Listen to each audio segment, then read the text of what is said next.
Atlantic महासागरात असं काही रहस्य आहे जे मानवासाठी अजूनही रहस्यच आहे. बर्मुडा ट्रायंगल, ज्याला डेव्हिल्स ट्रायंगल असेही म्हणतात, हा उत्तर अटलांटिक महासागरातील एक असा भाग आहे जिथे अनेक विमाने आणि जहाजे अनाकलनीय पद्धतीने गायब झाल्याचे मानले जाते. हे क्षेत्र साधारणपणे फ्लोरिडा, बर्मुडा बेट आणि प्युर्टो रिको या 3 टोकांना जोडणाऱ्या काल्पनिक त्रिकोणामध्ये येते. याचे एकूण क्षेत्रफळ सुमारे 5 लाख चौरस मैल असल्याचे सांगितले जाते.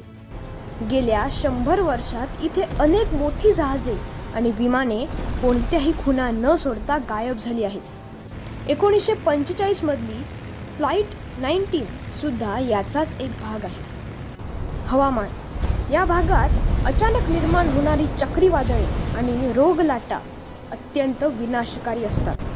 गल्फ स्ट्रीम: येथील पाण्याचा प्रवाह खूप वेगवान आहे, ज्यामुळे अपघाताचे अवशेष काही वेळातच दूर वाहून जातात. वैज्ञानिकांच्या मते ही नैसर्गिक कारणे असू शकतात. बर्मुडा ट्रायंगल हे कोणतेही शापित किंवा अलौकिक ठिकाण नसून ते भौगोलिकदृष्ट्या आव्हानात्मक क्षेत्र आहे. तिथली तीव्र हवामान स्थिती, वेगवान सागरी प्रवाह आणि विज्ञानाचे साधे नियम यांचा मेळ न बसल्यामुळे सुरुवातीच्या काळात मानवाला ते रहस्य वाटले. असेच रहस्यमय फॅक्ट्स जाणून घ्यायचे असतील तर या चॅनलला जरूर सबस्क्राईब करा.